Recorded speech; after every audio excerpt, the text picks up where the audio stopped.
put this on here and hold it.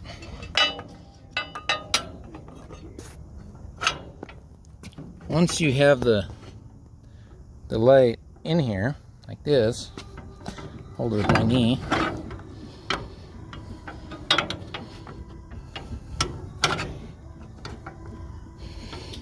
The light rattles around in here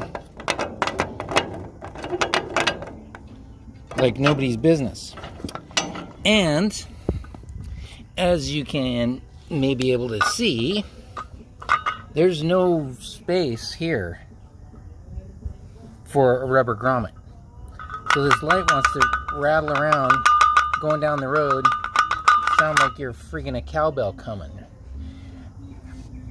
Who designed this and how these lights are supposed to fit in here snug is gonna take some MacGyvering.